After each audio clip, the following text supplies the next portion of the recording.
আমাদের মধ্যে অনেকেই এমন আছেন যারা গরু কিংবা খাসির বট 2-3 দিন ধরে রান্না করে একদম ভাজা ভাজা না হওয়া পর্যন্ত খেতেই পারেন না। তারা যদি একবার হলেও এই রেসিপিটি ফলো করে গরু কিংবা খাসির বট রান্না করেন, তাহলে আশা করি নিরাশ হবেন না। সো হ্যালো এভরিওয়ান, আসসালামু আলাইকুম। আশা করি যে যেখান থেকে আমার এই ভিডিওটি দেখছেন সবাই আল্লাহর রহমতে ভালো আছেন। তো চলুন আজকে আমি কিভাবে 2 স্টেপে বট রান্না করি সেই রেসিপিটি আপনাদের সাথে শেয়ার করব। এখানে আমি খাসির বট নিয়েছি, আর বটগুলো খুব ভালোভাবে কচলে অনেকবার করে ক্লিন পানি দিয়ে ধুয়ে তারপরে প্রেসার কুকারে নিয়েছি।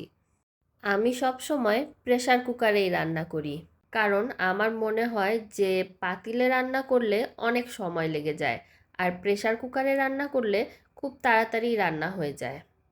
তো এর মধ্যে আমি প্রথমেই দিয়ে দেব সয়াবিন তেল, কয়েকটা তেজপাতা, দারুচিনি, এলাচ, লবঙ্গ। তারপরে দিয়ে দেব কিছুটা পেঁয়াজ কুচি, আদা, রসুন, জিরা একসাথে বেটে রাখা সেইখান থেকে 3 টেবিল চামচ বাটা মশলা। এবার একে একে দিয়ে দেব লবণ, ধনিয়া গুঁড়া, হলুদ গুঁড়া, মরিচ গুঁড়া। সব কিছু খুব ভালোভাবে মিক্স করে কষিয়ে নেব। একটু সময় নিয়ে কষিয়ে নিতে হবে, এবং কষানো হয়ে গেলে ঢাকনা বন্ধ করে প্রেসার কুকারে 3টা সিটি দিয়ে নামিয়ে রেখে দেব। এখন চলে যাব সেকেন্ড স্টেপে। অন্য একটি পাত্রে সামান্য একটু তেল গরম করে নিয়ে এর মধ্যে জিরার ফোড়ন দিয়ে দেব। তারপরে 2টা তেজপাতা আর শুকনা মরিচ দিব।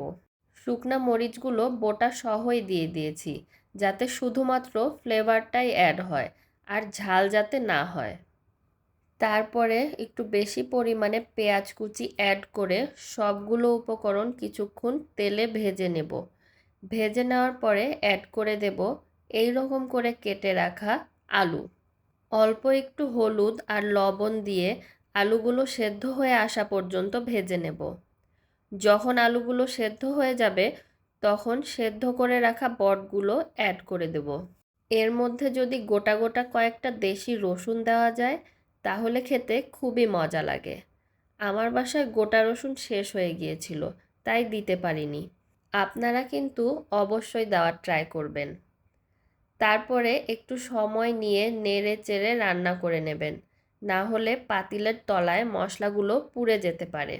রান্না যখন প্রায় শেষ হয়ে আসবে, তখন অ্যাড করে দেবেন জিরার গুঁড়া আর গরম মশলার গুঁড়া। দেখতেই পাচ্ছেন কত সুন্দর একটা মাখা মাখা টেক্সচার এসেছে, আর এইটা খেতেও কিন্তু দারুণ মজার হয়।